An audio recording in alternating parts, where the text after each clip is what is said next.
کی گردن پر ہے. جب میرے غوث نے یہ فرمایا نا، عبد القادر نے یہ فرمایا نا، تو جتنے بھی اس وقت موجود تھے ولی سب نے اپنی گردنوں کو جھکا لیا. جتنے اپنی ماؤں کے پیٹ میں تھے انہوں نے اپنی گردنوں کو جھکا لیا. جتنے قبروں میں جا چکے تھے انہوں نے اپنی گردنوں کو جھکا لیا. جتنے آنے والے تھے انہوں نے اپنی گردنوں کو جھکا لیا. جتنے لوہے محفوظ پر تھے ابھی آنے والے تھے انہوں نے اپنی گردنوں کو جھکا دیا. اور پڑھ کر کہوں کہ جس پر ہندوستان کی سلطنت ناز کرتی ہے، جس پر ہندوستان کی سلطنت فخر کرتی ہے، وہ معین الدین جس نے آ کر ہندوستان کو آباد کیا.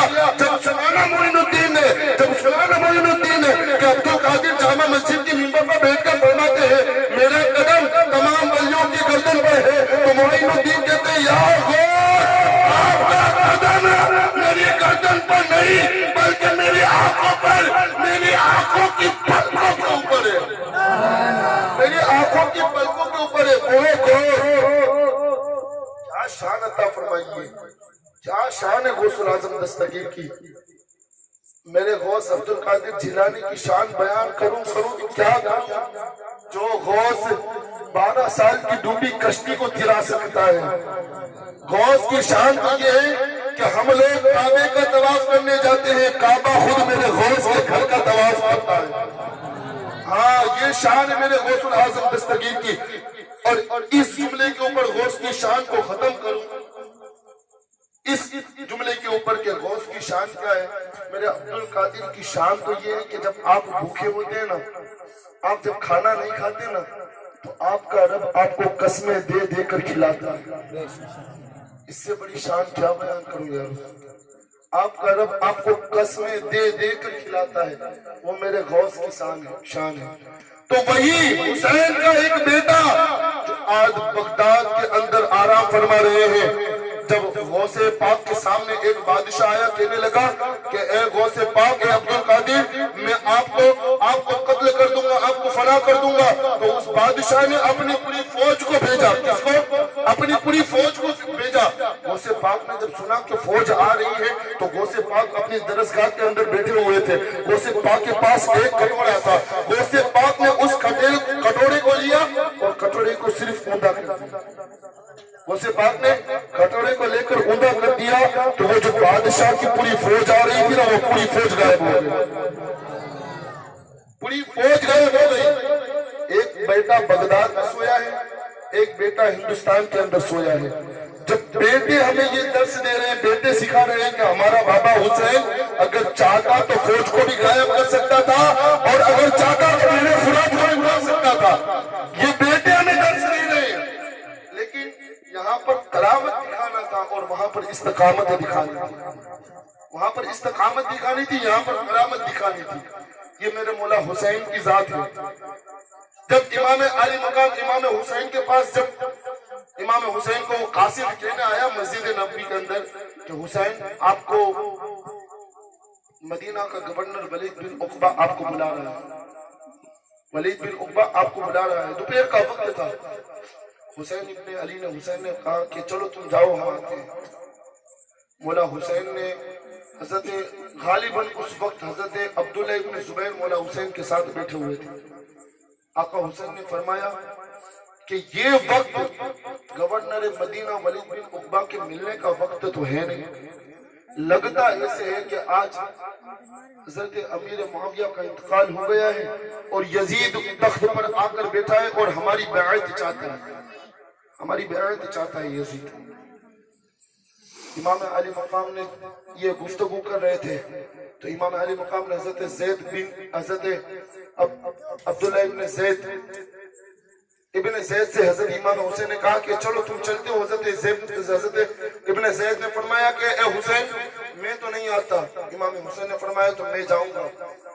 امام علی مقام پہلے اپنے گھر پر تشریف لائے. بات کو ذرا غور سے سنیے گا، زیادہ طویل نہیں کروں گا وقت مد نظر رکھتے ہوئے. امام حسین اپنے گھر پر تشریف لائے. گھر پر تشریف لانے کے بعد اپنے گھر والوں سے کہا کہ اے لوگوں، ابھی گورنر مدینہ ولید بن عقبہ نے بلایا ہے تو تم لوگ میرے ساتھ چلو. سیرت نگاروں نے لکھا ہے کہ تقریباً مولا حسین کے ساتھ آپ کے خاندان کے لوگ تقریباً 40 لوگ آپ کے ساتھ چلے. مولا حسین نے فرمایا کہ میں جب گورنر مدینہ ولید بن عقبہ کے پاس جاؤں تو تم لوگ باہر بیٹھنا اور اندر سے جب شور و غل کی آواز آئے تو تم لوگ بھی اندر آ جانا، تم لوگ اندر آ جانا۔ مولا حسین گورنر مدینہ ولید بن عقبہ کے پاس گئے، جب دربار کے اندر گئے تو آپ نے کیا دیکھا کہ ولید بن عقبہ بھی بیٹھے ہوئے ہیں اور مروان لعنتی پلید،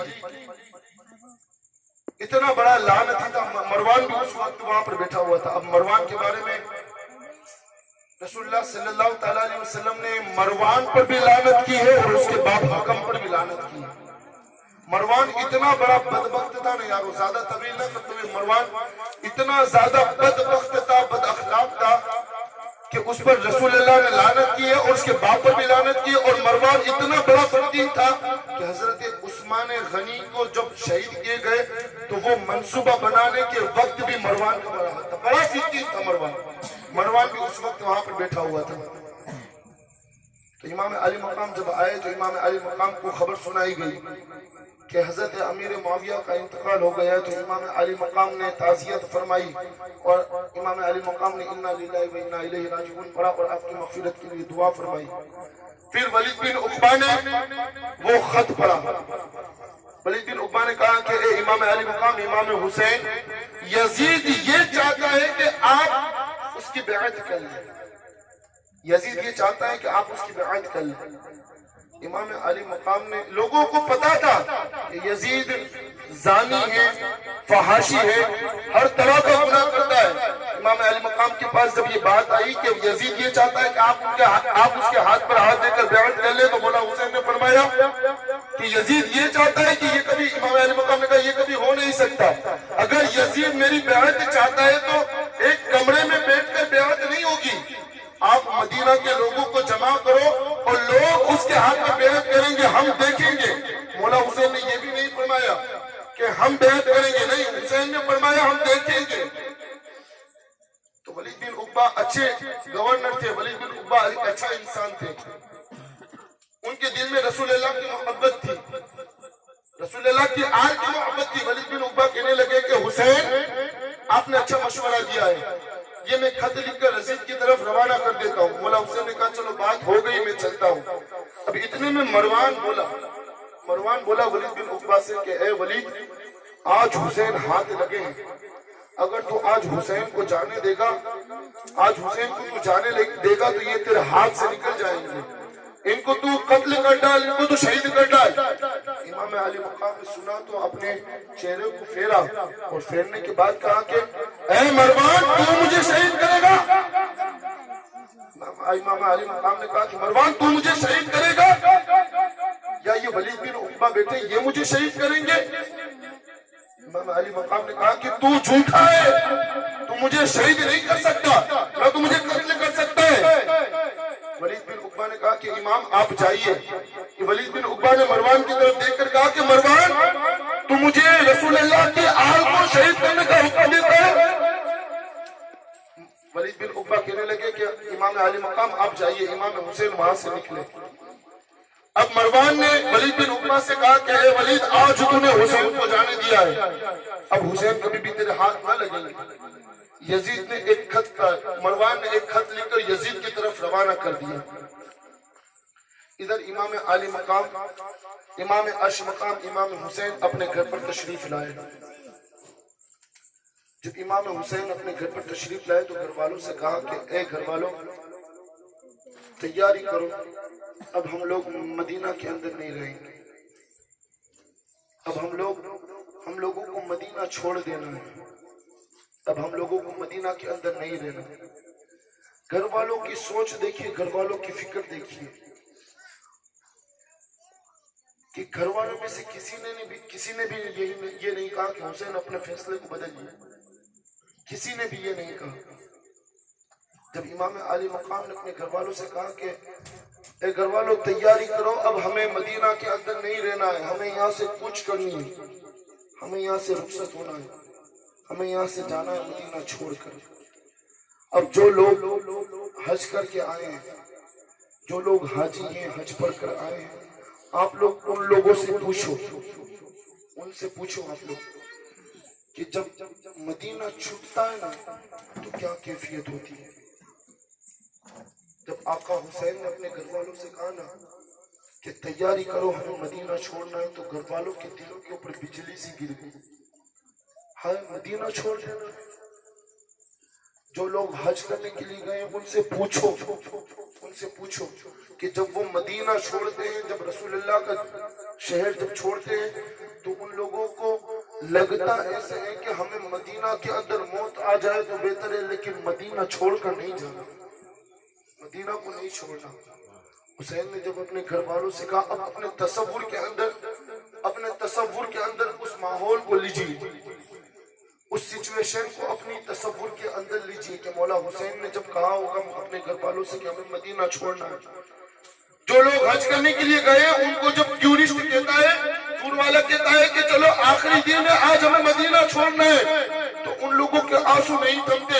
ارے وہ لوگ تو مدینہ کے اندر پیدا ہوئے تھے، مدینہ کے اندر زندگی گزاری تھی، مدینہ کے اندر شادی کی تھی، مدینہ کے شہر کے اندر رہے تھے، مدینہ کے شہر کے اندر بچپن پلا تھا، مدینہ کے شہر کے اندر بڑے ہوئے تھے، شہر رسول کے اندر زندگی کو گزارنی تھی۔ اب ان کو کہا گیا کہ اے لوگوں، اے میرے گھر والوں، اب ہمیں مدینہ چھوڑنا ہے، اب ہمیں مدینہ کو رخصت کہنا ہے۔ گھر والے اپنی اپنی تیاری میں لگے، سورج غروب ہوا، رات کا پہر آیا۔ اب بات کو ذرا غور سے سنیے گا اور اپنے تصور میں اس ماحول کو لیجیے۔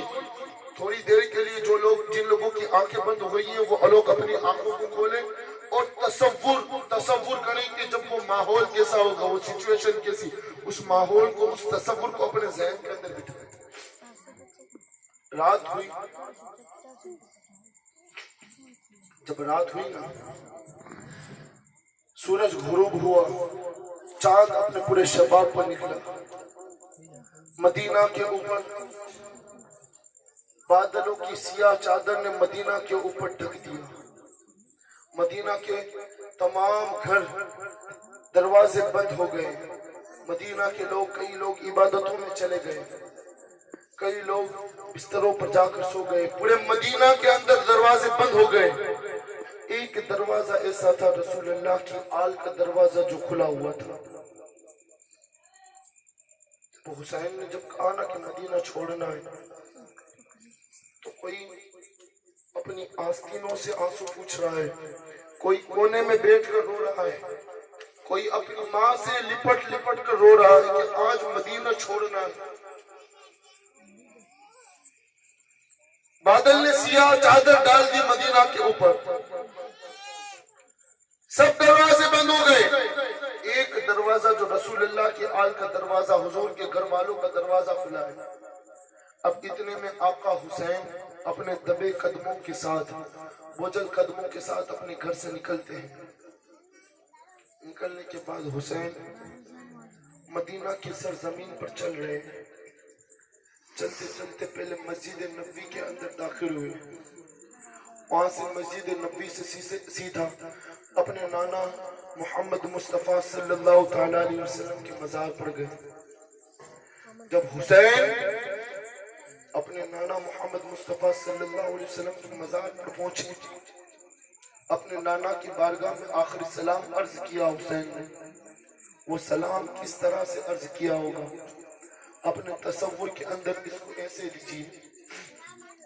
حسین کہہ رہے ہوں گے، نانا جس حسین کو نانا آپ اپنے کندھے پر بٹھاتے تھے، جس حسین کے گلے کو نانا آپ چوما کرتے تھے، جس حسین کو آپ انگلی پکڑ کر مدینہ کے اندر گھمایا کرتے تھے، جس حسین سے آپ اتنی محبت کرتے تھے، نانا آج اس حسین کا آخری سلام لے لیجیے۔ نانا اس حسین کا آج آخری سلام لے لیجیے۔ نانا آج کے بعد حسین کا چہرہ نہ دکھے گا، نانا آج کے بعد حسین آپ کے در پر نہ لوٹے گا، نانا حسین کا آخری سلام لے لیجئے۔ جب آقا حسین نے اپنے نانا کی بارگاہ میں کس طرح سے عرض کرتے ہوں گے، نانا آپ کی امت یہی امت جو کلمہ پڑھتی ہے، نانا آپ کی امت نے مجھ پر بڑا ظلم کیا، آپ کی امت نے بڑا مجھ پر ظلم ستم کیا ہے نانا، آپ کی امت نے مجھے پریشان کر دیا ہے نانا۔ ابھی اتنا ہوا تھا کہ مولا حسین کی آنکھ لگی۔ سیرت نگاروں نے لکھا ہے کہ جب حسین کی آنکھ لگی تو رسول اللہ صلی اللہ علیہ وسلم خواب میں آئے، کہنے لگے حسین رو مت، فکر نہ کر حسین، فکر نہ کر، بس کچھ مہلت رہ گئی ہے حسین، کچھ ہی مہلت رہ گئی ہے، آ کر تجھے مجھ سے ملنا ہے، تجھے اپنے بابا علی سے ملنا ہے حسین، تجھے اپنی اماں فاطمہ سے ملنا ہے حسین، فکر نہ کر، حسین فکر نہ کر۔ حسین کی آنکھیں کھلی، آنکھیں کھلنے کے بعد حسین اپنے نانا کے دربار سے آخری سلام پیش کرتے ہوئے نکلے۔ جو لوگ حسین کو پہلے بتا دیا گیا تھا کہ حسین یہ تیرا آخری سفر ہے، حسین تجھے شہید ہونا ہے کربلا کے میدان میں۔ آپ لوگ حاجیوں سے پوچھو، یارو پوچھو کہ جو لوگ حج کرنے جاتے ہیں آخری سلام جب پیش کرتے ہیں نا رسول اللہ کی بارگاہ میں تو ان کی کیفیت کیا ہوتی ہے، اور جب حاجی آخری سلام پیش کرتا ہے رسول اللہ کی بارگاہ میں تو یہ نیت رکھتا ہے کہ اللہ جب تی ہدایت دے گا، حضور جب بلائیں گے دوبارہ تو واپس لوٹ کر آئیں گے، لیکن حسین میں تجھے نام دوں تو کیا نام دوں؟ حسین اپنی نانا کی بارگاہ میں کہتے ہیں نانا میرا آخری سلام لے لو۔ یارو اپنی آنکھوں کو حسین کے غم میں ڈباؤ، اپنے آنکھوں کو حسین کے غم میں تر کر لو یارو۔ ان کا ذکر سننے سے آقا فرماتے ہیں کہ جس نے حسین کی یاد میں قطرہ بہایا، جس نے حسین کی یاد میں قطرہ بہایا، اللہ اس پر بھی رحم و کرم کی بارش نازل فرمائے گا۔ حسین کہتے ہیں نانا اپنے اس بیٹے کا آخری سلام لے لو، آپ کی امت نے مجھے بڑا پریشان کیا نانا، آپ کی امت نے مجھ پر بڑا ظلم کیا ہے۔ وہی حسین میں جس کو آپ چوما کرتے تھے، وہی حسین میں جس کو آپ کندھے پر بٹھایا کرتے تھے، حسین نے اپنے نانا کی بارگاہ میں آخری سلام پیش کیا۔ آخری سلام پیش کرنے کے بعد حسین اپنی اماں سیدہ کائنات ماں فاطمہ الزہرا کی بارگاہ میں پہنچے، آپ کی تربت پر پہنچے۔ جب حسین اپنی والدہ فاطمہ کی تربت پر پہنچے، کہنے لگے اماں فاطمہ، کہنے لگے اماں آج تیرا حسین مدینہ چھوڑ کر جاتا ہے، اماں آج تیرا حسین مدینہ چھوڑ کر کربلا کی طرف کوچ کرتا ہے، اماں میرا آخری سلام پیش کر لے، اماں میرا آخری سلام آپ قبول فرما لیں۔ اب سیدہ کی مزار کے اندر تربت کے اندر کیا ہلچل ہوئی ہوگی جب اپنے نور نظر کو، جب اپنے لگتے جگر کو، جب اپنی آنکھوں کی ٹھنڈک کو جب مدینہ سے جاتا دیکھا ہوگا۔ آج بھی ماؤں سے پوچھو کہ وہ مائیں جب اپنے بچے کو اپنے گھر سے جدا کرتی ہے، جب بچہ نکلنے کر گھر سے جاتا ہے تو ماں کا دل دہلتا ہے کہ میرا بچہ واپس لوٹ کر کب آئے گا۔ اس سیدہ کی قبر کے اندر کیا بیتی ہوگی اس ماں کے اوپر کہ دیکھ رہی تھی کہ میرا بیٹا حسین کربلا میں شہید ہونے کے لیے جا رہا ہے، میرا بیٹا حسین کربلا کے اندر شہید ہونے کے لیے جا رہا ہے۔ اب اس ماں کے دل پر کیا بیتی ہوگی؟ حسین نے اپنی اماں کو سلام پیش کیا، اپنے بھائی حسن کے پاس لے، کہنے لگے بھائی حسن، بھائی حسن اگر تم آج زندہ ہوتے تو آج میرے ساتھ تم بھی کربلا چلتے۔ بھائی حسن آج میں اکیلا ہو گیا ہوں، حسن آج اکیلا ہو گیا ہوں۔ امام علی مقام اپنے بھائی حسن مصطفیٰ کے مزار کو سلام کہتے ہوئے، ازواج مطہرات کے مزار کو سلام کہتے ہوئے وہاں سے رخصت جنت البقیع سے نکلتے ہیں۔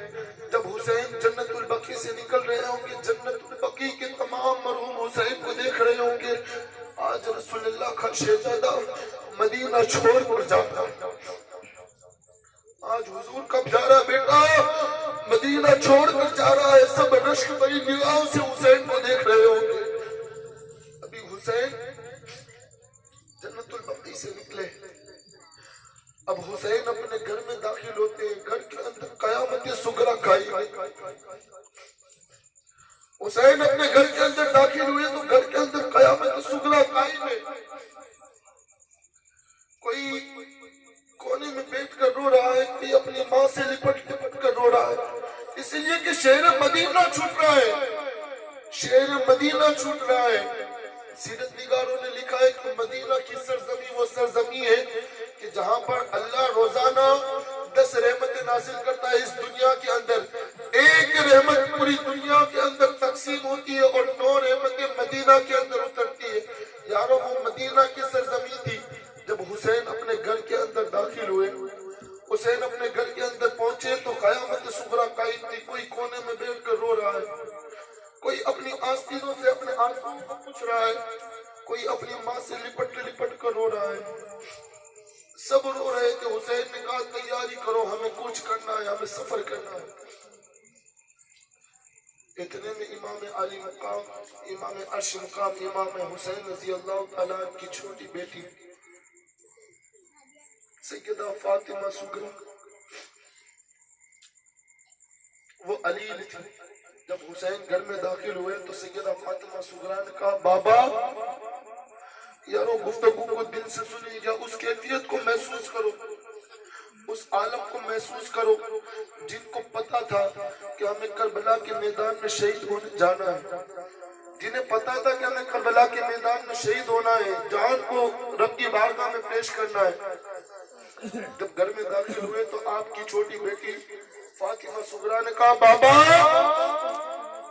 بابا آپ سب کو قافلے کے ساتھ لے جاتے ہیں, بابا مجھے فاطمہ کو نہیں لے جاتے اپنے ساتھ, مجھے فاطمہ کو نہیں لے جاتے.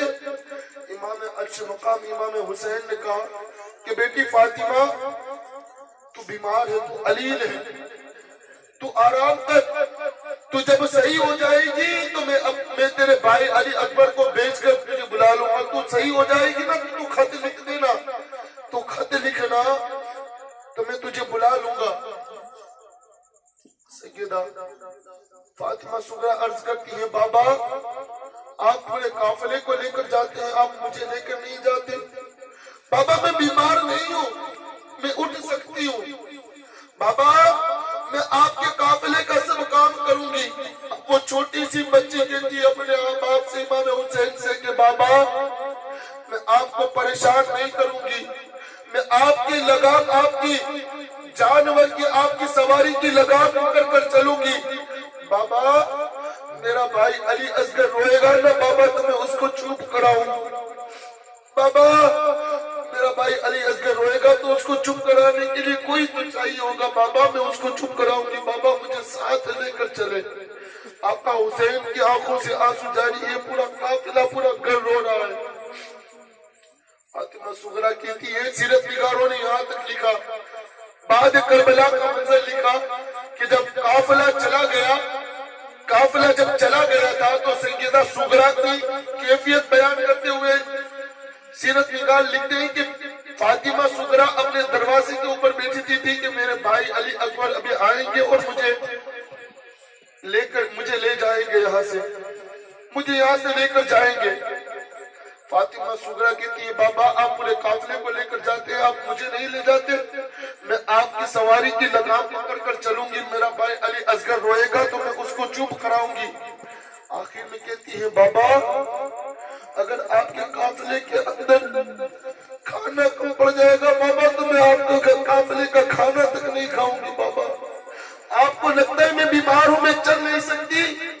سیرت نگار لکھتے ہیں کہ سیدہ فاطمہ صغرا نے اپنے پوری جسم کی پوری طاقت لگائی اور بستر سے کھڑی ہوئی. بستر سے جب کھڑی ہوئی تو جب بستر سے کھڑی ہوئی نا فاطمہ صغرا تو دھڑام سے نیچے گر گئی. اتنی بیمار تھی, اتنی علیل تھی کہ دھڑام سے زمین پر گر گئی. کسی لکھنے والے نے لکھا ہے کہ فاطمہ اپنی بیماری سے ہار گئی. فاطمہ صغرا اپنی بیماری سے ہار گئی. امام حسین علی مقام امام عرش مقام امام حسین نے اپنے بیٹی کو سینے سے لگایا. سینے سے لگانے کے بعد کہا کہ بیٹی تو ابھی علیل ہے, تو ابھی بیمار ہے, جب تو صحیح ہو جائے گی نا تو میں تیرے بھائی علی اکبر کو بھیج کر تجھے بلا لوں گا. بیٹی کو تسلی دیتے ہوئے امام علی مقام نے، امام عرش مقام امام حسین نے حضرت ام سلمہ کی بارگاہ میں عرض کی، اے نانی جان میں آپ کے سپرد فاطمہ صغریٰ کو کرتا ہوں، آپ اس کا خیال رکھیے۔ حضرت ام سلمہ کہتی ہے کہ حسین میرا دل گھبراتا ہے، حسین آج اگر تو چلا گیا نا تو واپس لوٹ کر مدینہ کبھی نہیں آئے گا۔ کہا حسین اگر تو آج چلا گیا نا مدینہ سے تو واپس لوٹ کر حسین تو کبھی نہیں آئے گا، حسین میرا دل دکھتا ہے۔ اس لیے کہ رسول اللہ نے ام سلمہ کو وہ مٹی دی تھی مدینہ کی، کہا تھا کہ اے ام سلمہ جب میرا بیٹا حسین کربلا کے میدان میں شہید ہو جائے گا نا تو اس مٹی کو دیکھنا، یہ مٹی سرخ ہو جائے گی۔ سیرت نگاروں نے لکھا ہے کہ جب آقا حسین مدینہ سے چل دیے تھے تو ام سلمہ روزانہ صبح اٹھنے کے بعد اس مٹی کو دیکھتی تھی روزانہ کہ یہ مٹی سرخ ہوئی کہ نہیں، لال ہوئی کہ نہیں۔ ام سلمہ کہتی ہے حسین میرا دل دکھتا ہے، میرا دل گھبراتا ہے، میرا دل دکھتا ہے، حسین اگر آج تو چلا گیا تو واپس کبھی بھی تیری شکل کو نہ دیکھوں گی، واپس کبھی تیری شکل کو نہ دیکھوں گی۔ ام سلمہ کو تسلی دیتے ہوئے امام حسین نے اپنے گھر والوں سے کہا کہ اے میرے گھر والوں تیاری کرو، ہمیں یہاں سے کچھ کرنا ہے۔ حسین کو پتا ہے کہ جانا کربلا کی طرف ہے، لیکن گھر والوں سے کہا کہ ہم یہاں سے مکہ کی طرف ہجرت کریں گے۔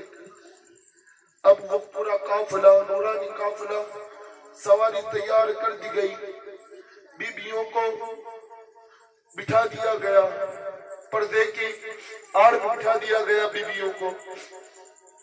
حسین کی تمام قافلے کی سواری تیار ہو گئی۔ اب وہ قافلہ، نورانی قافلہ مدینہ کی سرزمین سے آگے بڑھتا ہوا نظر آیا۔ پورا قافلہ مدینہ کی طرف رشک بھری نگاہوں سے دیکھتا ہے۔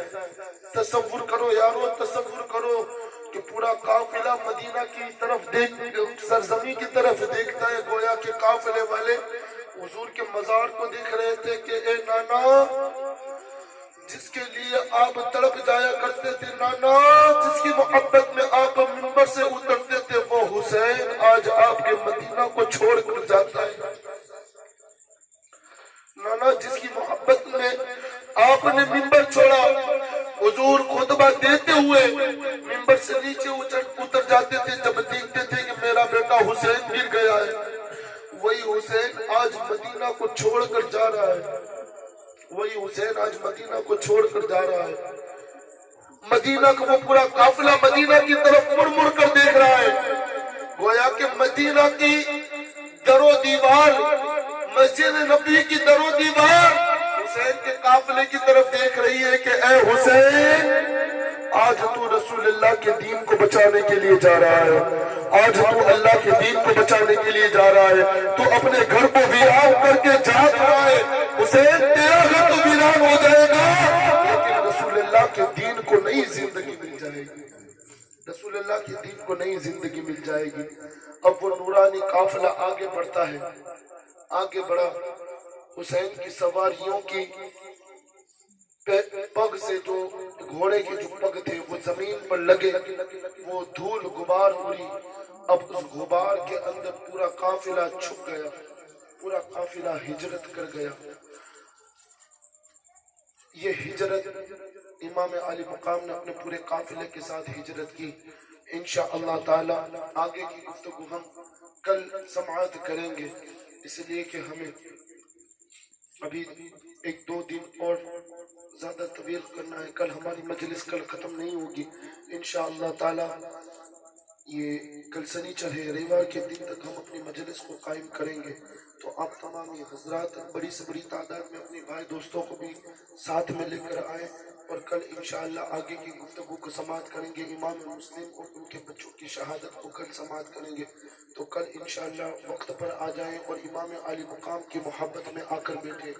یاروں میں ابھی بھی کہتا ہوں کہ اپنے دل میں نیک جائز تمناؤں کو بھر لو، آپ کی جو تمنائیں رکھتے ہو وہ دلوں میں بھر لو، اسی لیے کہ سیرت نگار لکھتے ہیں کہ جب ان آقاؤں کا، ان بزرگوں کا ذکر ہوتا ہے نا، تب اللہ کی رحمتیں چھن چھن کر ہم لوگوں کے اوپر برستی ہیں۔ تو جب رحمتیں برستی ہیں تو ہماری نیک اور جائز تمنائیں رب اپنی بارگاہ میں قبول کر لیتا ہے. تو اپنے دلوں کے اندر نیک